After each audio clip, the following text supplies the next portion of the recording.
Hola, ¿cómo están? Muy buenas tardes, bienvenidas, bienvenidos a CNN Chile. Hoy es noticia en esta última jornada del mes de julio. Estamos terminando la semana, estamos terminando el mes, un mes cargado de informaciones políticas internacionales, un mes cargado también de precipitaciones. Hay distintos frentes que están afectando a nuestro país desde la zona de Atacama hacia el sur, hoy específicamente intensos en la región de Coquimbo, también en la región del Biobío y de los ríos. Vamos a revisar lo que está ocurriendo en la capital, donde hasta ahora hay 12 grados de temperatura, una capital que comenzó con precipitaciones y que ha variado a cielos cubiertos. Se esperan precipitaciones este domingo y vamos a comenzar de inmediato a revisar la principal información en titulares. Distintos líderes de la coalición de gobierno se alinearon tras las críticas que hizo el presidente José Antonio Kast a sectores del oficialismo que sacan titulares, dijo, pero no siempre aportan. El mandatario afirmó que sus prioridades son seguridad, crecimiento, empleo, educación e innovación. Parlamentarios de todos los sectores respaldaron las gestiones del gobierno para restablecer relaciones con Venezuela. El presidente del PPD e integrante de la Comisión de Relaciones Exteriores, Raúl Soto, afirmó que esta nueva fase con el régimen que lidera Delcy Rodríguez permitiría resolver la crisis de inmigración irregular. En un 9,4% se ubicó el desempleo entre abril y junio de este año, según informó el Instituto Nacional de Estadísticas. La cifra es 0,5 puntos porcentuales más alta que igual periodo de 2025.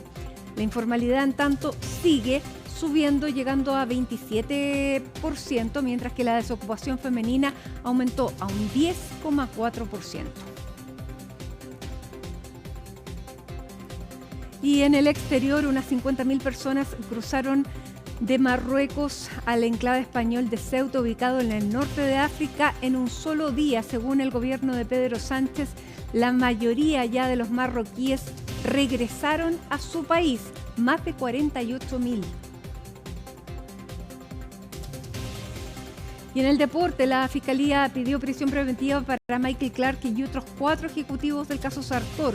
El expresidente de Azul Azul señaló que no es lo que esperaba y dijo que le sorprende que se pida una cautelar tan gravosa para él y que para algunos dueños, más que para algunos dueños de la compañía.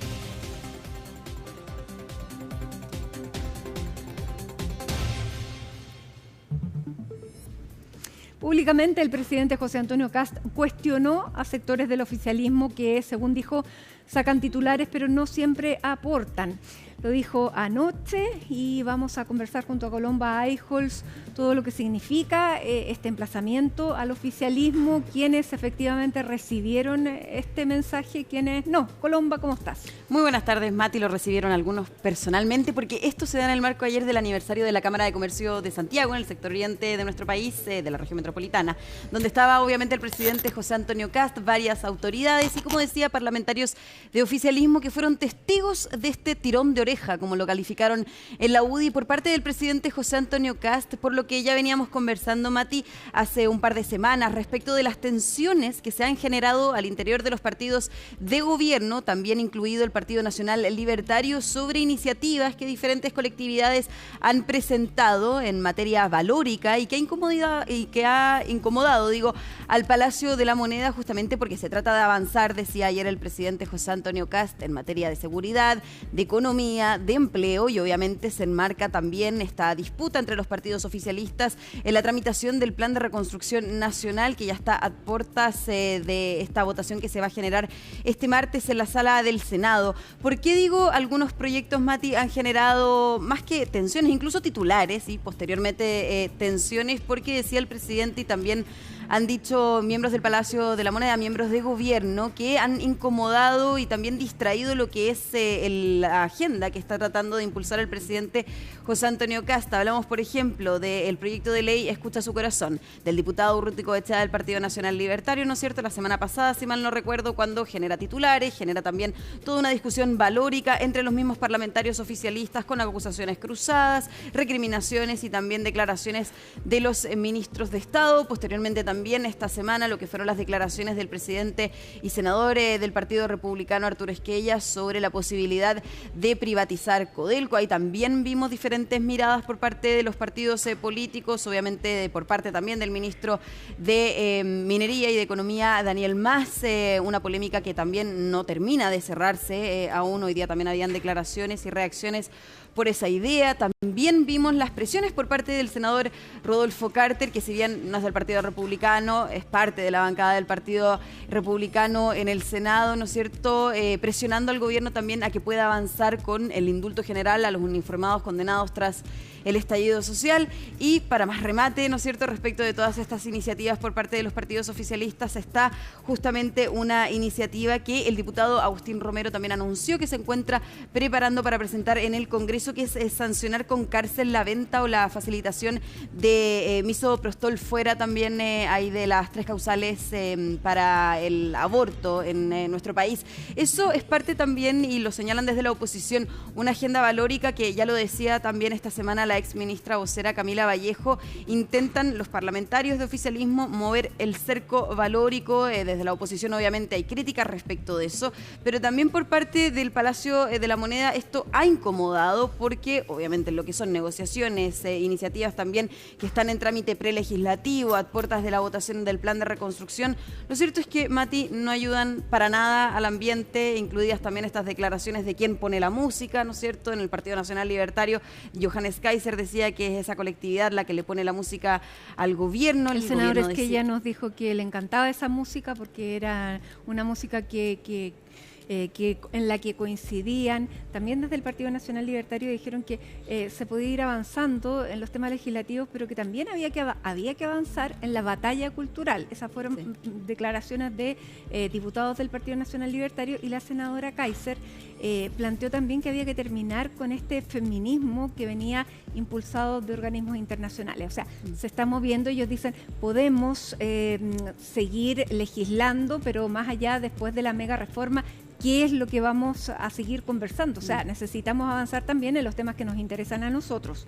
Y eso también fue un tema, Mati, claro, hoy día lo estamos viendo ya concretamente en el Palacio de la Moneda, lo que son las reuniones con el Comité Político Ampliado, también con estas declaraciones de la senadora Vanessa Kaiser y de Johannes Kaiser, pero que también vimos durante la campaña presidencial. Recordemos que en ese entonces la prensa le consultábamos, ¿no es cierto?, al entonces candidato José Antonio Kast, justamente sobre temas valóricos, sobre el aborto, sobre también los indultos a los condenados uniformados tras el estallido social, temas que claramente, ¿no es cierto?, podían incomodar su candidatura. En ese momento, en los diferentes puntos de prensa que él realizaba, él evitaba responder sobre estos temas, justamente porque decía, este es un gobierno de emergencia, nosotros nos vamos a abocar a la seguridad, a la economía, al empleo. De hecho, si lo vemos en un panorama ya legislativo, en el cronograma que tiene el gobierno, lo cierto es que después del plan de reconstrucción, automáticamente ahí se pretende ingresar la reforma al sistema de seguridad que va a liderar el ministro Martín Arrau.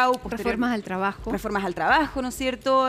También posteriormente la reforma al sistema de mercado de capitales por parte del ministro de Hacienda, Jorge Quirós, la tramitación de la ley de presupuestos 2027. O sea, hay un panorama legislativo bastante robusto por parte del gobierno que ellos están intentando impulsar, pero como tú lo decías, Mati, eso incomoda y también tensiona lo que son las fuerzas del oficialismo, porque, y lo vimos también en la campaña, en el Partido Nacional Libertario sí se expresaban respecto de los temas valóricos, de la importancia también de ponerlos en tabla, y eso es algo que también gusta entre diferentes parlamentarios del oficialismo, en Renovación Nacional, en la UDI, en el Partido Nacional Libertario. Por ejemplo, uno de esos temas que gusta y genera un poco más de transversalidad es la eliminación del el Instituto Nacional de Derechos Humanos, por ejemplo, que ahí lo suscribieron el Partido Nacional Libertario, republicanos, también la UDI fue parte de esa solicitud al ministro de Justicia para que los funcionarios del INDH o las funciones más bien pasen a ser del Ministerio de Justicia. También genera consenso, por ejemplo, entre más de un partido oficialista, lo que es el indulto general.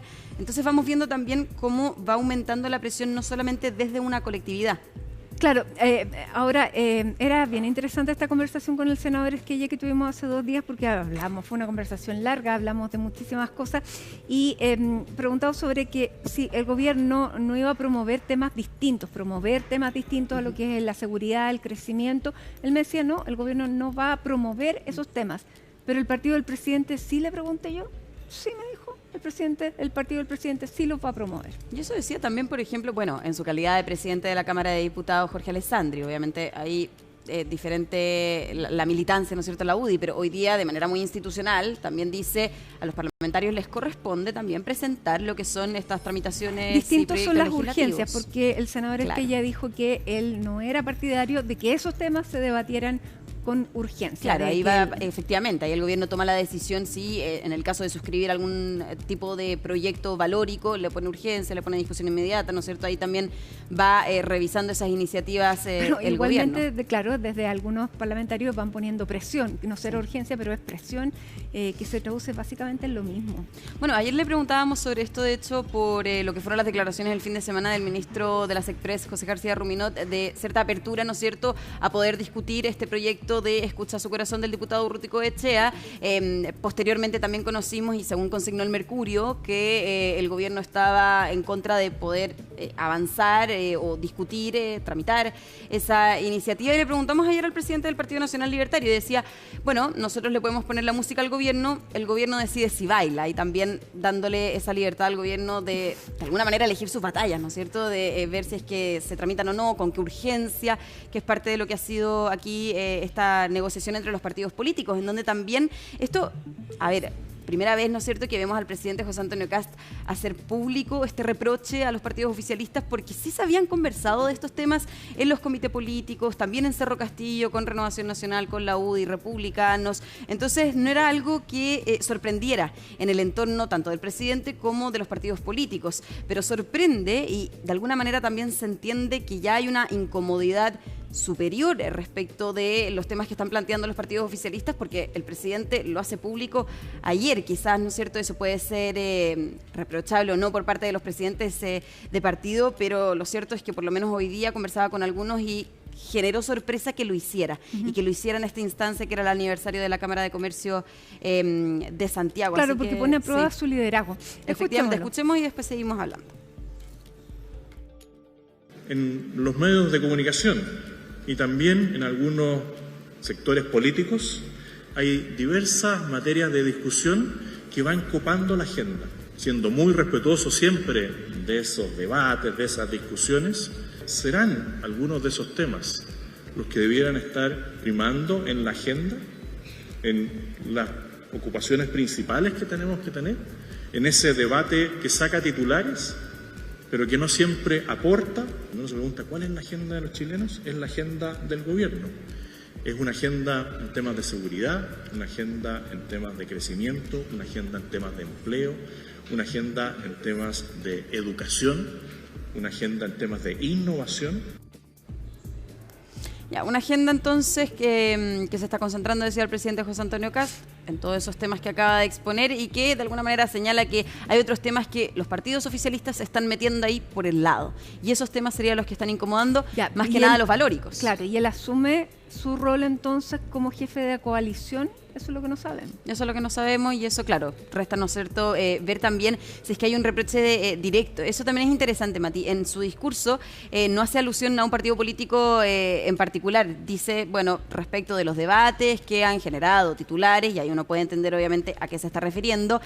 Claro, cabe también el escenario para que, por ejemplo, el Partido Nacional Libertario hoy día dijera, bueno, nosotros no nos damos por aludidos con este discurso. O sea, que se pongan el poncho los demás. No pertenecen al gobierno. No pertenecen al gobierno, pero claramente también fue uno de los partidos que más incomodidad quizás generó justamente en el gobierno por el proyecto de ley Escucha a su corazón. De hecho, en su momento se lo preguntamos a la ministra Wolf. Plantea que efectivamente sería tan bueno que Johannes Kaiser ingresara al gobierno. Sí, efectivamente. Ahora, claro, en esta declaración de alguna manera, claro, fue valorada obviamente públicamente por los partidos oficialistas, pero sí hay un matiz aquí que si bien el presidente busca generar unidad o una coordinación entre los partidos oficialistas, lo cierto es que en las declaraciones que uno va viendo de los parlamentarios oficialistas se ve también ahí esta pelea de quién es más leal al presidente, que ya la venimos hablando hace varias semanas, en donde la UDI dice ser el partido más leal al presidente José Antonio Kast, mientras que republicanos, para ellos esa declaración del gremialismo genera incomodidad porque es el partido era como el socialismo democrático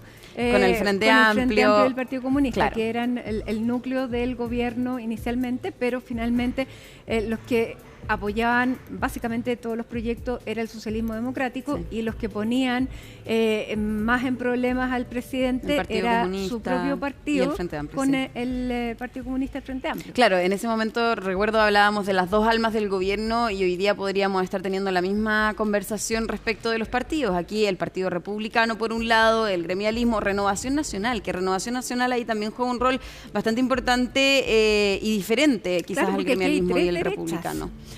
Efectivamente, hay una más, ¿no es cierto?, de centro, más extrema, más conservadora, también en el caso incluso libertaria del Partido Nacional Libertario. Entonces vamos teniendo ya diferentes matices que vamos viendo respecto de la presentación de este proyecto, incluso no necesariamente respecto de cada partido, sino a la interna de los partidos políticos, porque también incluso se habla, y lo he conversado con varios militantes del Partido Republicano, de dos almas al interior del Partido Republicano, aquellos parlamentarios incluso que son más extremos en sus ideas, más conservadores, y otros del Partido Republicano que buscan ser y generar más consenso. Ahí también va en línea, en una amistad con el gremialismo, por ejemplo, mientras que el gremialismo también busca un poco desmarcarse un poco más de Renovación Nacional, porque Renovación Nacional, recordemos también, al ser un partido más diverso de alguna manera, lo hemos visto también, hace públicas sus críticas, sus declaraciones, por ejemplo la del diputado y jefe de bancada de ese partido, Diego Chalper, que ayer decía que el gobierno necesita urgentemente un vocero. Y tiene razón en ese sentido, porque por lo menos aunaría un discurso político. Bueno, y lo vimos también en descoordinaciones, y lo decía ayer en su cuenta pública el ministro Alvarado, sobre que esta semana quizás no fue la mejor en coordinación comunicacional, por las declaraciones del ministro Barros, el ministro Campos, el ministro Pérez Maquenas por los aranceles. El rol comunicacional es un rol muy importante, que tal vez no se le ha tomado el peso, porque es básicamente política, es una coordinación política. Sí. Entonces, hay que repensar efectivamente si este diseño va a poder cumplir con las necesidades más que con las expectativas. ¿Y cuánto pesa también esa vocería, como tú decías, Mati, y de cuánta utilidad es para alinear a los partidos políticos? Por lo menos tiene un sentido de marcar, claro, una línea, pero ¿te acuerdas que antes había vocerías todos los días lunes? Ya. Sí. Y uno veía si se atenía el resto o no, pero ahora no hay estas vocerías y cada uno aparece diciendo básicamente lo que cree que es mejor. Claro, y hablan bastante, y en eso, bueno, lo decía el ministro Alvarado, hay una descoordinación que le puede costar caro al gobierno, no solamente por diferentes escenarios, por ejemplo, con el tema de los aranceles, sino también entre los mismos partidos políticos de oficialismo. Ahora, esa descoordinación comunicacional, Mati, lo cierto es que también se vio hoy día, y lo vamos a pasar a revisar, entre los tres partidos de Chile Vamos, en donde ahí cada uno trataba de apuntar con el dedo a ver quién era responsable de, finalmente, que el presidente José Antonio Kast haya tenido que salir a reprochar a los partidos de gobierno, y también, por otro lado, al Partido Nacional Libertario, que, como decía, no se sienten aludidos por esto. Así que revisemos esas declaraciones de Chile Vamos. Es evidente que aquí hay un tirón de orejas por parte del presidente. No puede ser que algunos partidos, a diferencia de la UDI, se dediquen a establecer sus propias agendas. Dediquémonos a lo importante: la crisis de seguridad, el crecimiento económico y crear empleos para los chilenos. Lo escuché personalmente ayer al presidente en la cena anual de la Cámara de Comercio de Santiago.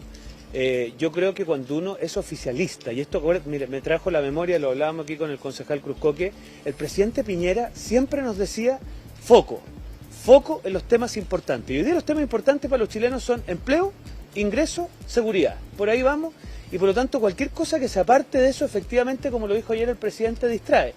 Nosotros le hicimos llegar un documento donde le sugeríamos distintos espacios de coordinación, y yo creo que si somos capaces de avanzar en una vocería y paralelamente en más espacios de coordinación, yo creo que vamos a tener un alineamiento más claro, que es lo que creo que necesitan los chilenos.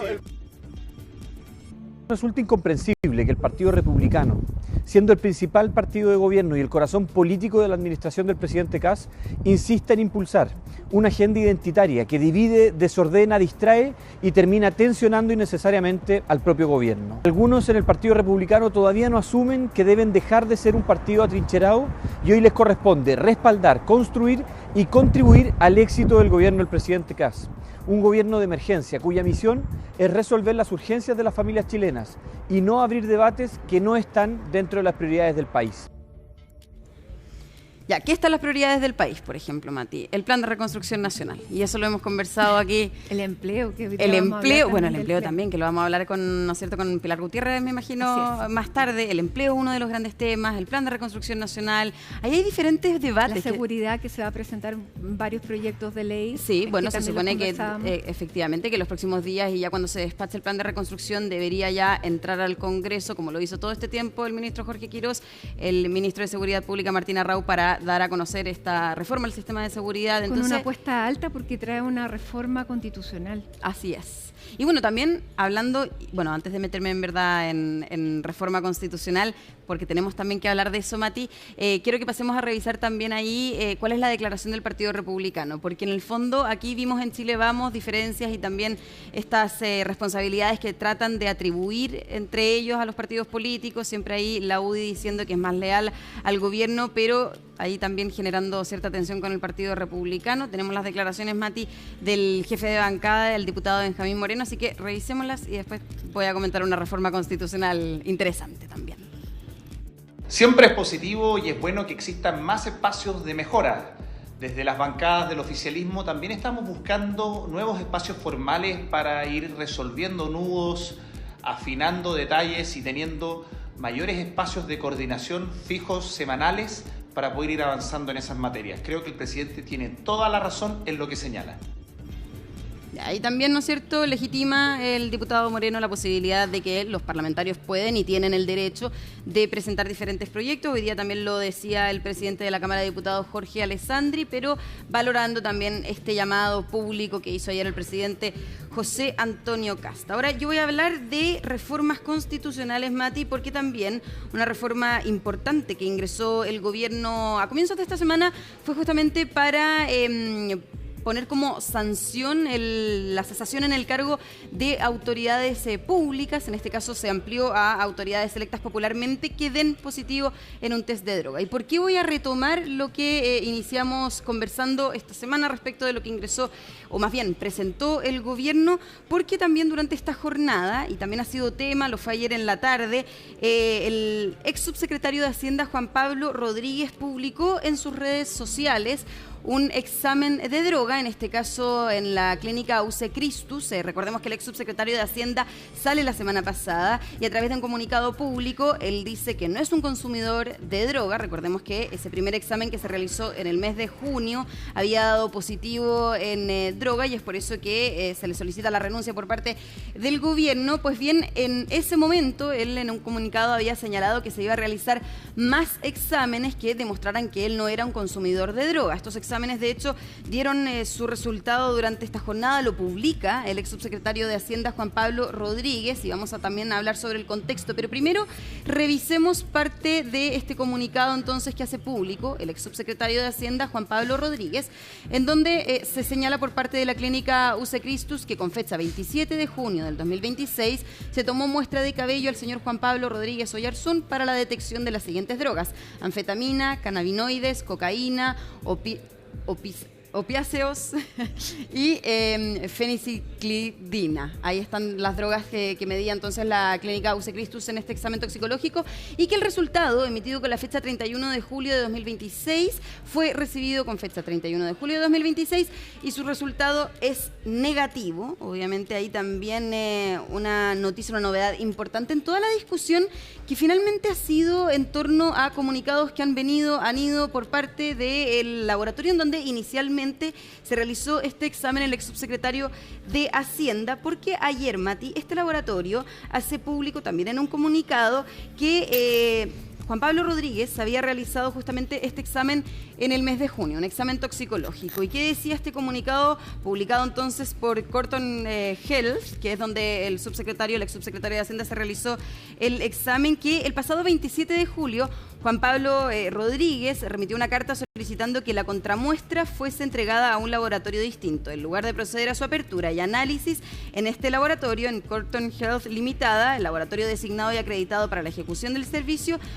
dicen entonces que esa solicitud para que la contramuestra fuera revisada en otro laboratorio no es procedente por la alteración de la cadena de custodia, por la pérdida de certeza respecto del procedimiento analítico aplicable y la improcedencia de modificar unilateralmente el procedimiento establecido. Tras este comunicado, entonces, del laboratorio donde se realizó el ex subsecretario de Hacienda este primer examen toxicológico, de hecho lo hizo en el mes de abril, posteriormente en el mes de junio, el del mes de junio es el que sale positivo en su primer análisis, es que entonces el ex subsecretario de Hacienda sale a desmentir públicamente este comunicado, además de criticar tajantemente al laboratorio, Mati, porque decía que no tenían derecho de revelar estos datos sensibles y personales del ex subsecretario de Hacienda. Ahora, vamos cronológicamente para entender lo que está sucediendo con estos exámenes toxicológicos. Se hace entonces un test de droga el ex subsecretario en el mes de abril. En ese entonces sale negativo. En el mes de junio se realiza otro en el laboratorio Corton Health.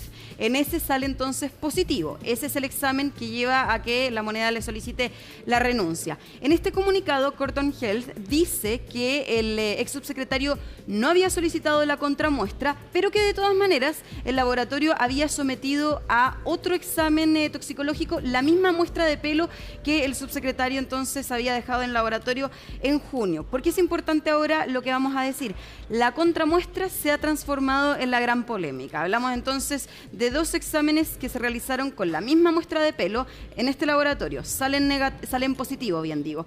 Y posteriormente el ex subsecretario señala y le pide el 27 de julio a este laboratorio que la contramuestra se la puedan repetir a otro laboratorio porque no confía en que el resultado de ese laboratorio pueda, ¿no es cierto?, jugar a su favor en este sentido, pueda ser negativo. En ese momento entonces es cuando el laboratorio hace pública esta carta, dice que no es procedente remitir la contramuestra a otro laboratorio y por ese caso y por esa situación es que todavía no se ha realizado la contramuestra porque el ex subsecretario no ha solicitado que se realice en Corton Health, en el laboratorio donde se realizó este examen que sale positivo. Ahora el ex subsecretario de Hacienda, hace público ahora entonces otro examen en otro laboratorio en donde justamente como lo veíamos el resultado es negativo y además asegura que está a la espera de dos otros exámenes que se realizó en dos laboratorios diferentes que todavía están siendo procesados, además de un examen de orina para probar que él no es un consumidor de sustancias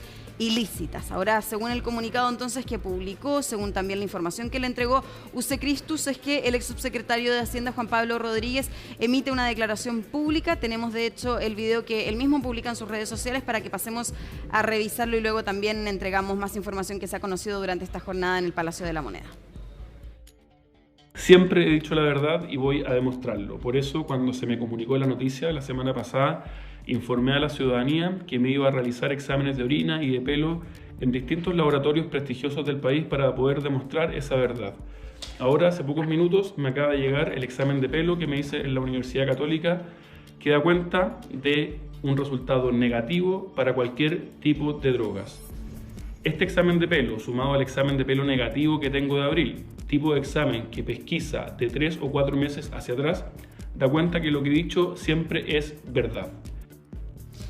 Ya, vamos también a dar más contexto sobre las declaraciones entonces del ex subsecretario y solamente a modo de contexto, el protocolo establece cuando uno se va a realizar un examen de pelo, en este caso el examen toxicológico que Juan Pablo Rodríguez se realiza en junio, el laboratorio está obligado a de alguna manera cortar 2 mechones de pelo.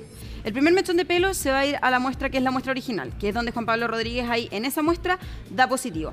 La otra la guarda para poder hacer ellos mismos el chequeo después. Tal cual. Y ese chequeo se hace con la solicitud del paciente. En este caso, Juan Pablo Rodríguez no lo solicitó porque él estaba esperando que esa muestra de pelo, la segunda, ¿no es cierto?, del mismo día de junio, se pueda remitir a otro laboratorio. Por ahí una falta de confianza por parte del subsecretario en ese laboratorio en particular. ¿Pero se puede hacer eso? Eso no se puede. No, de hecho no se puede. Ayer lo decía el laboratorio Corton Health que es improcedente por estos motivos que decía, porque finalmente tiene que haber una cadena, ¿no es cierto? La muestra de pelo se puede o se puede ver manipulada si es que es remitida a otro laboratorio, que finalmente también esto funciona por licitación, sí, claro, de Senda, ¿no es cierto? Es por eso que se llega a este laboratorio Corton Health inicialmente, pero finalmente el ex subsecretario de Hacienda dice, perfecto, lo cierto es que no se va a hacer la contramuestra, decía, en ese laboratorio, como ya mencionaba, por esta falta de confianza que tiene, pero de todas maneras, decía, se está realizando otros exámenes para comprobar que él no es un consumidor de sustancias ilícitas, y uno de esos exámenes es el que hoy día da negativo, que es el que se realizó en la clínica UC Christus, y comentaba que estaba a la espera también de un examen de orina para confirmar, ¿no es cierto?, que su postura y el resultado de UC Christus es finalmente el resultado que vale. Y decía incluso que estaba disponible a reincorporarse al gobierno si es que salían estos resultados negativos, porque obviamente en ese caso hubiese sido un despido injustificado, o al menos un despido en donde no hubo una presunción de inocencia en el sentido de que no se esperó el resultado de la contramuestra. Y esto fue algo, Mati, que también se conversó durante esta jornada en una reunión que se hace mensualmente entre todos los subsecretarios del gobierno. De hecho, la encabeza el subsecretario del Interior, Máximo Pavés, y obviamente aquí el tema, bueno, uno de los temas que cerró la conversación fue justamente este comunicado ayer de Corton Health, también después la réplica por parte de Juan Pablo Rodríguez, y ya posteriormente y después de esta reunión se conoce este resultado de UC Christus. De todas maneras, dicen en el Palacio de la Moneda que ha incomodado un poco aquí la defensa que ha tenido Juan Pablo Rodríguez. Recordemos que van, si no me equivoco, 2 comunicados que ha hecho públicos, ya 2 declaraciones a través de video, en donde él constantemente se está defendiendo respecto de este comunicado que hizo público el laboratorio, y obviamente también de lo que fue esta solicitud de renuncia la semana pasada por justamente haber dado positivo en el examen toxicológico que se realizó en el mes de junio. Así que vamos a estar también a la espera. Y decía también, y cercanos a Juan Pablo Rodríguez, señalaba que está, todavía a la espera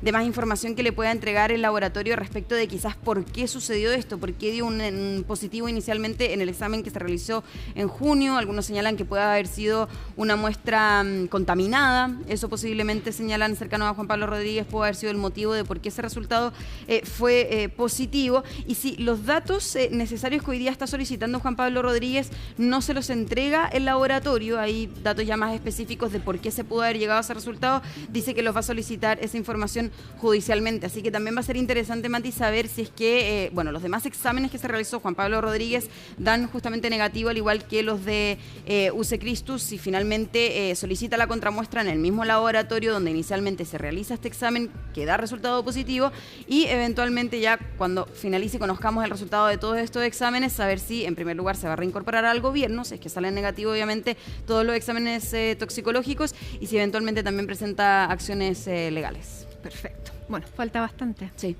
Y se enredó entre medio. Se enredó un poquito, pero creo haberlo aclarado un poquito más. Absolutamente. Bien, Colomba. Bueno, había muchos temas también, y sigue el tema político, porque además recuerda que el fin de semana es el momento en que muchos políticos dan muchas entrevistas, y eso genera también varias descoordinaciones. Vamos a ver qué es lo que ocurre este fin de semana. Muchísimas gracias, que tengas un gran fin de semana, por cierto, y nos vamos a la pausa a esta hora de la tarde con esta imagen de San Fernando, cuando son las 5 de la tarde con 35 minutos.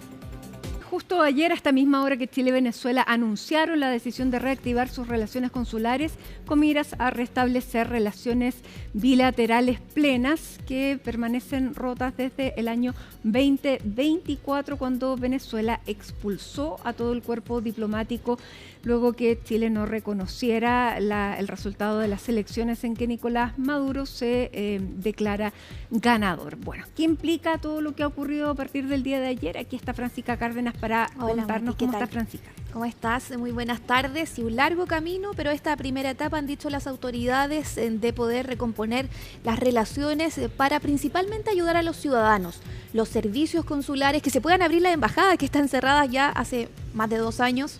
Claro, esa es la meta final. La meta final, que se puedan abrir las embajadas, pero comenzar con estos servicios consulares, la documentación, qué pasa con las visas, con los pasaportes. Recordemos esa publicación el 30 de julio del 2024 de las embajadas, sobre todo de la embajada venezolana en nuestro país, que queda en Providencia, que siempre la veíamos con muchas personas, muchos ciudadanos venezolanos también tratando de poder realizar sus trámites, y que ese pasado 30 de julio del 2024 señalaba que iban a cerrar y que ya todos los trámites quedaban en suspensión. Así que es así como ha continuado, con este quiebre diplomático también entre ambos países por las declaraciones. Más que quiebre diplomático, porque Chile nunca ha roto relaciones diplomáticas. Fue esta expulsión que hace Venezuela, y que, bueno, en la práctica hace que no hayan representantes de ninguno de los dos países.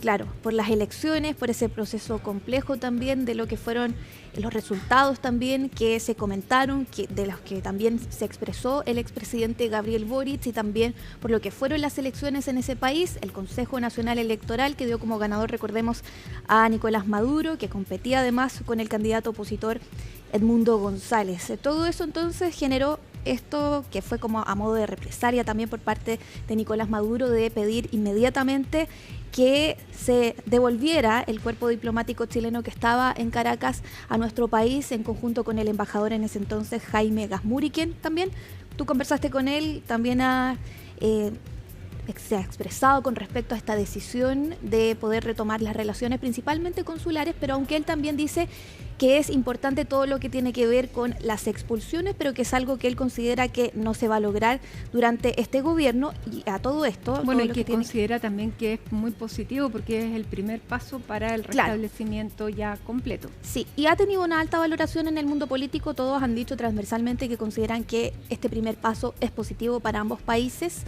Así que pasemos a escuchar también en primera instancia qué dijo el presidente José Antonio Kast ayer cuando se hizo este anuncio. Quiero valorar la disposición del gobierno venezolano y saludar a la presidenta encargada, Delcy Rodríguez, por la disposición a avanzar en esta hoja de ruta conjunta. A partir de hoy, Chile y Venezuela comienzan una nueva etapa que nos va a permitir avanzar en tremendos desafíos que tenemos como países en un mismo continente. Desafíos que hablan de seguridad, de migración y de desarrollo económico. Hoy es un buen día para Chile y es un buen día para Venezuela. Claro, un foco que tiene que ver con los servicios, con ayudar a los ciudadanos, los más de 700.000 venezolanos que residen en Chile, Mati, que es una alta cifra, y también los más de 25.000 chilenos que viven en Venezuela, donde también ahí se necesita ayuda consular, se necesita que las autoridades en terreno también ayuden a las personas, a los chilenos a hacer también sus trámites, la documentación, todo lo que se necesita, y que se deja de lado el tema de las expulsiones. Ya se ha dicho que el foco no está puesto en eso, sino que más bien en los servicios consulares, en todo lo que tiene que ver con los pasaportes, los documentos de viaje, registros de nacimiento, matrimonios, defunciones, todo eso lo que se puede hacer también a través de estos servicios. Y lo que tiene que ver con las expulsiones es algo que al menos el canciller durante esta jornada decía que se va a ver después, y que no es el foco de esta primera etapa de poder reconstruir estas relaciones. Ni tampoco el restablecimiento de un régimen democrático en Venezuela. Eso también se le preguntó hoy día en Radio Infinita, y él decía que cada país tenía que darse autónomamente el gobierno que decidiera. Y también se le preguntaba a Mati algo muy importante, si esto se hizo a través de conversaciones con autoridades también estadounidenses, si tiene que ver la influencia de Estados Unidos. Él decía que no, que se hizo directamente con autoridades venezolanas desde el 11 de marzo, desde que asume el presidente José Antonio Kast, pero que se mantuvo en reserva para que se pudiera realizar justamente esta y que claro, y que el terremoto, las relaciones que surgieron espontáneamente por lo que había ocurrido con el terremoto, las ayudas que se generaron directamente también contribuyó a estrechar los lazos. Sí, así que hay varias reacciones, pero primero escuchemos justamente lo que dijo el canciller. Lo que es importante es retomar las relaciones diplomáticas, partiendo por las consulares, para poder darle servicio a toda esta gente. Son 700.000 venezolanos en Chile, más de 25.000 chilenos en Venezuela, que se encontraron sin servicios consulares. Ese es el problema y es lo que necesitamos resolver los gobiernos de Chile y de Venezuela para volver a normalizar nuestras relaciones. Claro, hay parte entonces de las declaraciones del canciller Francisco Pérez Maquena con respecto a los servicios consulares. Hay varias reacciones también en el mundo político, Mati, con respecto a esto, todos valorando, por supuesto, transversalmente, algunos señalando, eso sí, que ellos creen que sí hay influencia de Estados Unidos con todo lo que ha sucedido también internacionalmente, pero valorando que se puedan retomar las relaciones y principalmente para ayudar a las personas y también a los miles y miles de venezolanos que están en nuestro país. Así que lo otro, también conversamos con algunas personas de la comunidad venezolana, una ex embajadora también, que nos decía que ellos esperaban, eso sí, que estas medidas que este anuncio tenga medidas concretas, porque antes de este distanciamiento diplomático entre ambos países ya se demoraban mucho los trámites en la embajada, podíamos ver esas largas y extensas filas también para hacer los trámites y ellos dicen que ojalá que ahora se aceleren esos trámites, la visa, los pasaportes, todo lo que ellos necesiten también para aclarar su situación. Así que pasemos a escuchar también parte de otras declaraciones. Creo que es acertada la decisión de los gobiernos de Chile y Venezuela para restablecer las relaciones, no solo en el ámbito democrático, sino también en materias de colaboración, seguridad, migraciones, derechos humanos y tantos temas que nos deben unir como países para resolver situaciones que tenemos conjuntos, no solo entre países, sino también como región. Sin duda que es una buena noticia para Chile que las relaciones diplomáticas con Venezuela se empiecen a restablecer y normalizar después de varios años de incertidumbre y problemas que sin duda han afectado sobre todo a nuestra crisis de migración irregular. Esto es algo positivo en una realidad distinta como la que tiene hoy día Venezuela, un mercado que también se va a abrir, están sufriendo profundos cambios y necesitamos tener un vínculo que permita los documentos, identidad, el poder volver a transitar entre ambos países, la posibilidad de que venezolanos vuelvan a su país, la posibilidad de que se obtenga información respecto de venezolanos que se encuentran en Chile, etc. Por lo tanto, lo que está ocurriendo es un cambio y es un cambio positivo que esperamos traiga, no solo para estos países, sino que también para el resto de Latinoamérica, un empezar a volver a una condición normal, donde exista democracia plena en Venezuela y donde podamos tener un vínculo de beneficio mutuo para ambos países. Claro, acercamientos que se van a concretar desde este fin de semana, Mati, porque va a partir a Caracas una delegación chilena, según dijo también el canciller, que van a comenzar con este traspaso también de información que se necesita principalmente para uno de los focos que mencionó el presidente Kast, que es la seguridad, que puede servir más adelante también para el tema de las deportaciones, las expulsiones también, que han sido debate en los últimos meses, principalmente porque una de las principales promesas de campaña también del presidente José Antonio Kast, y también teniendo en cuenta que un 75%, Mati, de los indocumentados en nuestro país son venezolanos y también el alto número, al menos 44.000 migrantes con órdenes de expulsión. De esa cifra, un 65% pertenecen también a Venezuela. Y porque también hay que aclarar la participación del gobierno venezolano en el asesinato de Ronald Ojeda. Eso es otro de los temas pendientes. Sí, y hay importante. Y también ahí va a ser importante quizás la autoridad que represente a Chile consularmente en Venezuela. Claro, generalmente un diplomático ahí de carrera. Así que hay que esperar ese nombramiento. Tenemos otra declaración, la última, sí, que es del ex embajador Gamuri. Pasemos a escuchar. Los delincuentes que se detienen es fundamental para los juicios, para las investigaciones de la Fiscalía, etcétera. Esa identificación la tiene que hacer la autoridad venezolana. Por tanto, y esto de las deportaciones, que fue una promesa muy demagógica del candidato Kast, me parece bien que no esté en la prioridad hoy día porque es imposible hacer deportaciones masivas. Eso no ocurre. Fue pura demagogia.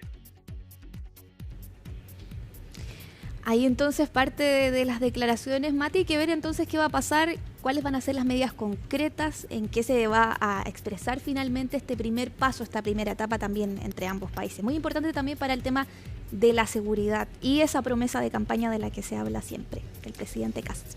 Bien, muchísimas gracias Francisca Cárdenas, entonces con todos los detalles de este anuncio que se hizo el día de ayer, ya hace 24 horas. Muchísimas gracias Francisca. Muy bien. Y nosotros a esta hora de la tarde vamos a hacer un alto con esta imagen de La Serena. Faltan 11 minutos para las 6 de la tarde y ya regresamos. Estamos de regreso, les contamos que durante esta jornada el Instituto Nacional de Estadísticas informó sobre las cifras de desempleo en el país. Este indicador subió a un 9,4% entre los meses de abril y junio respecto del mismo periodo del año pasado. Vamos a tomar contacto con Pilar Gutiérrez para conocer los detalles de estos números. ¿Cómo estás, Pilar?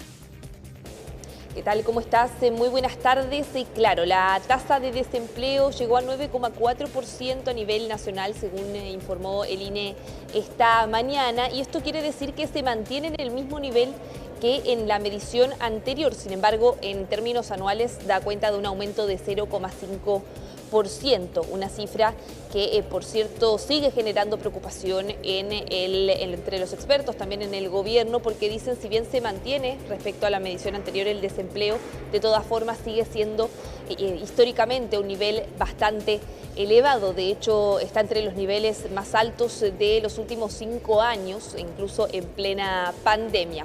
Es en esa línea entonces en que, si bien los expertos destacan como una buena noticia dentro de todo el hecho de que se haya mantenido, no haya aumentado en un periodo que sabemos muestra por estacionalidad, generalmente en invierno suele elevarse más el nivel de desempleo. Sin embargo, dicen, se mantiene, eso es relativamente bueno, pero de todas formas estos niveles de desocupación siguen generando preocupación. Escuchemos lo que decía por este tema el ministro del Trabajo, Tomás Raúl. La cifra muestra una tasa nacional de desempleo de 9,4%, igual cifra que la medición anterior. Esperamos que se haya llegado a un punto de inflexión, porque en el mes de junio tenemos información de que la economía volvió a crecer. De hecho, la tasa de desempleo en el caso de las mujeres se redujo de 10,5 a 10,4% y en los jóvenes un punto al 23,6%. Nos estamos haciendo cargo de la emergencia laboral. Tenemos una agenda potente con la Ley de Reconstrucción Nacional, la agenda laboral y el modo de empleo. Claro, esta tasa de desocupación quiere decir que hay 980.000 personas que están buscando trabajo activamente, pero no están encontrando. Ahora, al hacer doble clic en las cifras, un tema que genera preocupación entre expertos tiene que ver con lo que está ocurriendo con el desempleo en el caso de las mujeres. De hecho, la tasa de desocupación femenina llegó a 10,4%. Eso es algo menor que el registro anterior, pero de todas formas ya son 4 meses consecutivos en que el desempleo femenino está en 2 dígitos, lo que por supuesto hace despertar las alertas entre los especialistas, y esto ocurre más que nada por las distintas barreras estructurales que sabemos las mujeres deben enfrentar al momento de insertarse al mercado laboral, pero también guarda relación con que la fuerza de trabajo femenina está aumentando a un ritmo más fuerte que el empleo. ¿Qué quiere decir esto? Que hay más mujeres que están activamente buscando trabajo, pero no hay suficientes puestos para absorber toda esa demanda. Escuchemos lo que decía por este tema la investigadora de CLAPES-UC, Carmen Cifuentes.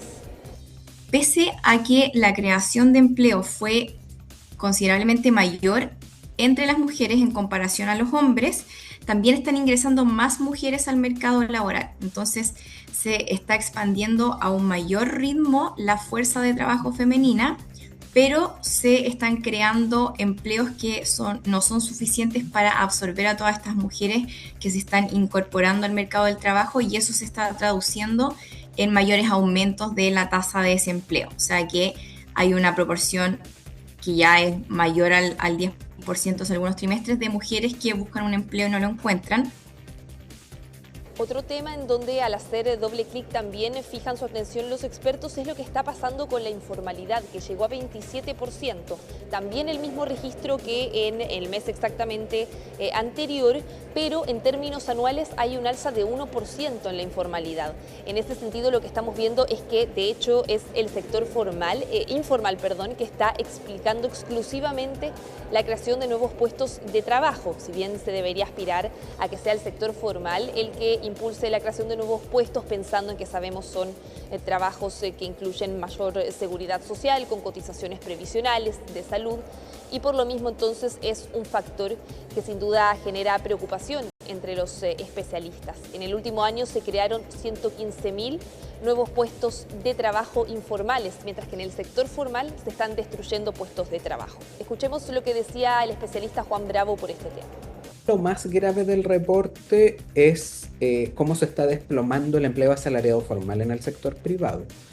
Una caída de 126.000 empleos asalariados formales en el sector privado es gravísima. De hecho, si bien este empleo ya venía cayendo en los meses anteriores, la verdad es que se viene profundizando esta destrucción de empleo asalariado formal en el sector privado. Yo creo que también el otro factor que hay que prestarle atención es a la nueva categoría ocupacional que se incorpora a partir de la estadística de este trimestre móvil. Claro, es que precisamente lo que indicaban los expertos es que se debería aspirar a que aumenten los puestos de trabajo formales, que son los que cuentan con mayor seguridad social, y lo que vemos es que está ocurriendo exactamente lo contrario, se están destruyendo este tipo de empleo. En ese sentido, ¿cuáles son las razones que explican esta tendencia? Bueno, ahí por un lado los expertos apuntan por supuesto a lo que está ocurriendo con la actividad económica más debilitada en los últimos meses, como hemos visto en el IMASEC, y eso repercute en los niveles de puestos de trabajo, también en la contratación de las empresas, pero por otro lado también apuntan al alza de los costos laborales con distintas medidas que se han tomado en el último tiempo, como el alza del salario mínimo y también el incremento en la cotización previsional por la reforma de pensiones, y además de eso, por ejemplo, la reducción de la jornada laboral. Todo eso, dicen, está encareciendo la contratación formal y es algo que se ve entonces reflejado en estos nuevos datos del INE. Escuchemos lo que decía Cecilia Cifuentes, la académica de la Universidad de los Andes, por este tema. No vemos un aumento en desempleo, se explica porque está creciendo la informalidad laboral y eso es una noticia preocupante. Hay bastante evidencia, diría yo, que esto tiene que ver con una economía en que la productividad laboral no crece, pero los costos laborales sí han aumentado fuertemente en los últimos años, y el resultado entonces que vemos es que cae el empleo formal, que es el empleo que nosotros quisiéramos que estuviera creciendo. Claro, y si bien se esperan mejores cifras de crecimiento para los próximos meses, para el segundo semestre, de todas formas los expertos advierten que eso suele tener cierto rezago en reflejarse en las cifras de empleo, por lo tanto se espera que los próximos meses todavía se vea una compleja situación del mercado laboral en las cifras. Bien, muchas gracias, Pilar. Seguimos atentos a esos números y a esos datos económicos. Que estés muy bien. Y cambiamos de tema porque durante esta mañana se registró un asalto a un camión de valores en el barrio Franklin que dejó un delincuente muerto y 2 personas heridas que trabajaban en el camión de valores. Vamos a tomar contacto con Juan Cristóbal Cható para conocer todos los detalles de lo que ocurrió durante esta mañana. Hola, Juan Cristóbal. ¿Cómo estás, Matilde? Muy buenas tardes. Sí, un delito que llamó muchísimo la atención durante esta mañana por 2 factores. El hecho de que fue a plena luz del día, a eso de las 10 de la mañana, y también que ocurrió en el barrio Franklin, bien digo, cerca del matadero de Franklin, un sector, por cierto, muy altamente concurrido del centro de la capital. ¿Y qué fue lo que ocurrió en concreto? A eso de las 10 de la mañana, según han informado las autoridades, 3 personas intentaron asaltar a otro otros 3 vigilantes privados que estaban transportando precisamente dinero desde un camión de valores hasta la parte trasera del matadero de Franklin, donde hay un cajero automático para hacer estas labores que se realizan día a día. Probablemente muchas personas lo han visto en la calle, como se realizan precisamente estas labores para poder recargar, por decirlo de alguna forma, el dinero en efectivo que manejan los cajeros automáticos, bien digo. Sin embargo, los vigilantes privados recorrieron un trayecto, por decirlo de alguna forma, con bolsas de dinero, y es ahí donde estas personas intentaron aprovechar esta vulnerabilidad, se podría decir, en el protocolo de seguridad, ya que las estaban portando, como ya lo decíamos, 3 vigilantes privados con 2 bolsas de dinero en total, y es ahí donde aprovechan de esta situación estas 3 personas e intentan realizar este asalto. En concreto, hay imágenes que lo muestran, son 2 personas que pasan en primera instancia por al lado de estos vigilantes privados de forma pasando prácticamente desapercibidos, y es el tercero que encara a estas personas, intenta precisamente a través de un forcejeo quitarles estas bolsas, y los vigilantes privados reaccionan rápidamente a esta situación, donde se da precisamente una balacera derechamente a plena luz del día en el barrio Franklin durante esta mañana, situación por la cual uno de los delincuentes, en particular este tercero que yo les mencionaba, que es quien forcejea con los vigilantes privados, termina fallecido tras recibir impactos balísticos principalmente en su cabeza, y los otros 2 se dan a la fuga, mientras que 2 de los 3 vigilantes privados que estaban portando este dinero resultan también con lesiones de impacto balístico, pero nada grave, y se encontrarían, según han informado también durante la jornada, fuera de riesgo vital. Un factor también que llamó mucho la atención es la posible planificación de este delito, y otro punto que también está siendo indagado por las autoridades es el hecho de que durante la mañana también se dio cuenta de un vehículo quemado en plena vía pública en la comuna del Bosque, la cual eventualmente podría estar relacionado a este caso. Los invito a que pasemos a revisar declaraciones en ese sentido desde el Ministerio Público. La primera información que se tiene es que no se produjo sustracción de dinero, sin perjuicio de lo cual el personal del banco está haciendo el arqueo en este momento del dinero que era transportado en el camión de valores. Sí, todo indica que el robo fue planificado, dada la coordinación que realizan los sujetos en el lugar. Hay evidentemente un movimiento de estas personas cuando llega el personal de seguridad a reponer el cajero, por lo tanto todo eso nos da cuenta de que este robo fue o estaba planificado de antemano, teniendo presente la hora en que ocurren los hechos y la forma en que estas personas abordan a los guardias de seguridad. ¿Un vehículo que apareció quemado en la comuna del Bosque tiene relación con este hecho? Según la información que maneja en este momento personal de Carabineros, tendría participación ese vehículo en los hechos y al parecer, fue quemado y tendría encargo por robo. Ya lo decíamos entonces, tras esta situación, este robo frustrado con un eventual intento de homicidio frustrado también por parte de los delincuentes, es lo que están investigando las autoridades. 2 personas que se mantienen prófugas de la justicia tras retirarse del lugar después de disparar en reiteradas ocasiones, por cierto, hacia este personal de seguridad privada, y también esta arista que se está investigando respecto a la posibilidad de que este vehículo que se encuentra quemado en la comuna del Bosque también tenga relación, ya sea o con la llegada de estas personas a este lugar o eventualmente la fuga de estas 2 personas que tras desatarse esta balacera abandonan a su compañero que termina fallecido y se dan a la fuga en dirección desconocida. Pero lo cierto es que, como ya lo comentábamos, se desplegó rápidamente personal policial en este lugar para llevar a cabo las diligencias, donde también informaron precisamente lo que ya comentábamos, el hecho de que estos 2 vigilantes privados que respondieron a este asalto frustrado fueron heridos de bala. Sin embargo, estas heridas no serían de gravedad y están estables dentro de la situación debido a estos impactos balísticos. Así se refirieron a la situación desde Carabineros. Carabineros reaccionó de forma rápida. Naturalmente, Carabineros generó un anillo de seguridad y todo el resto de las diligencias de Carabineros están siendo materia de investigación, y por la naturaleza de la situación tampoco se las podemos comentar. Son de gravedad, fueron asistidos por los Carabineros, fueron trasladados también por los Carabineros, así que se mantienen en la puesta siempre. ¿Y estaban conscientes?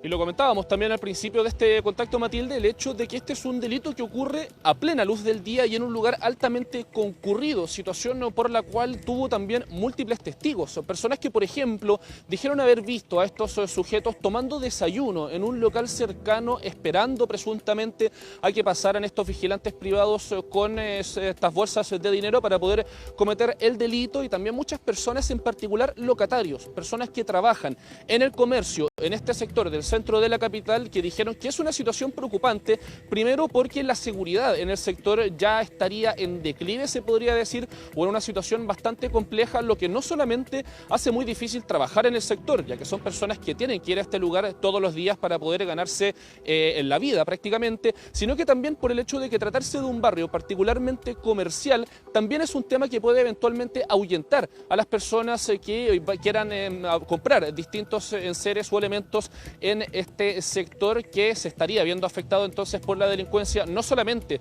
por la eventual falta de seguridad para los trabajadores y para los dueños de los locales que trabajan en este lugar, sino también, por supuesto, para el público, para las personas que concurren a todos estos distintos locales para poder comprar diferentes elementos para la casa. Los invito a que pasemos a revisar también a algunos testigos que entregaron declaraciones de cómo vieron esta situación y cómo les impacta debido a la inseguridad en el sector.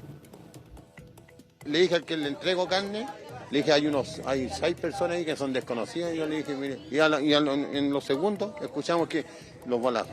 Y eso nomás, porque no pudimos hablar más, porque uno tiene temor, porque uno entrega animales, entrega carne aquí, tiene temor, a veces anda con temor aquí uno. Habrán sido unos 4 disparos aproximadamente. Fue todo rápido, como le digo, estábamos trabajando acá adentro, ordenando algunas cosas y nos alcanzamos a asomar y ya había sucedido el asunto. Complicado, sobre todo para los comerciantes. La verdad es que la gente, eso un poco que los asusta en venir a comprar aquí al sector. Así que eso nos complica bastante, la verdad. Que iban a asaltar aquí a los que le meten plata a los cajeros. Eso fue lo único que yo vi. Como a las 10 por ahí, más o menos. Los 4 disparos nomás.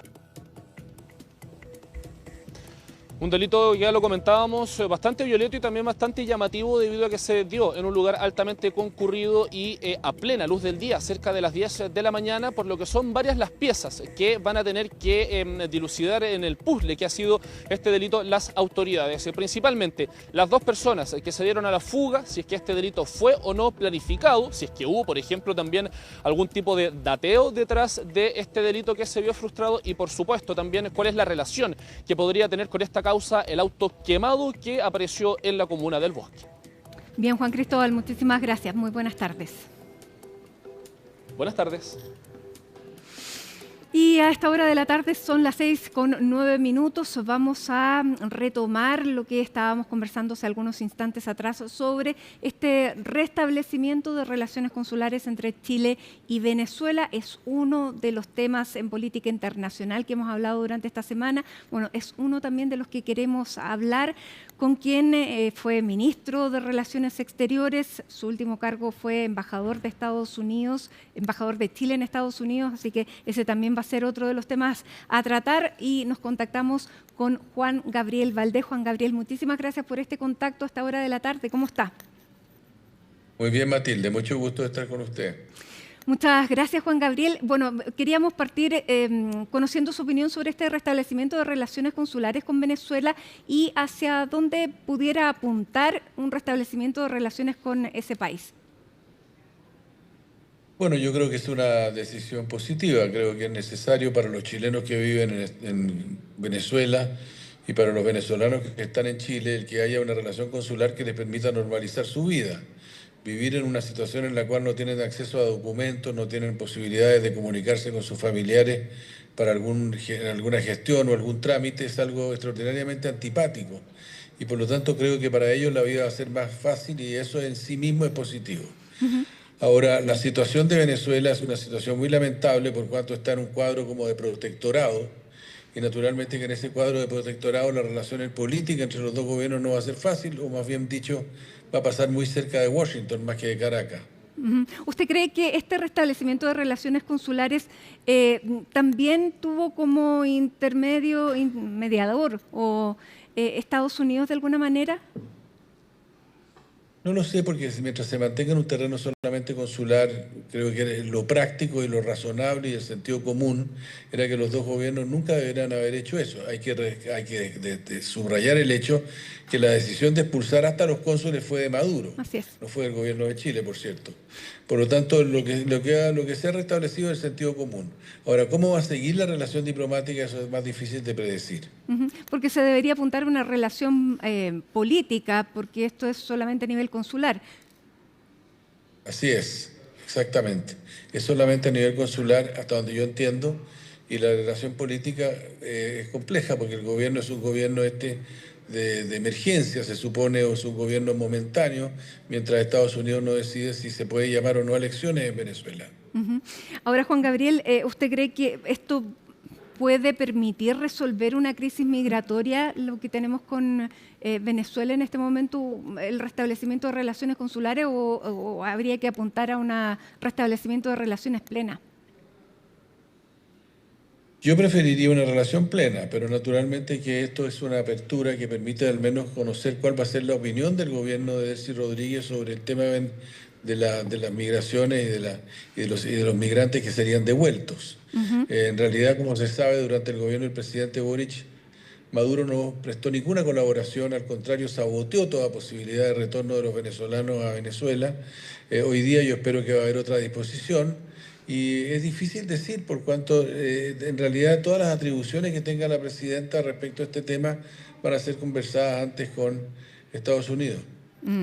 Bueno, esta noticia la conocimos el día de ayer, justo el día en que el embajador de Estados Unidos en Chile, Brandon Yard, hacía estas declaraciones y advertía que no habría un acuerdo si había personas que hablaban de la relación entre Chile y Estados Unidos sin tener conocimiento de lo que se estaba conversando a propósito de esta alza unilateral del 12% de aranceles para varios de los productos que antes pertenecían a la canasta de los productos que estaban bajo el acuerdo de libre comercio.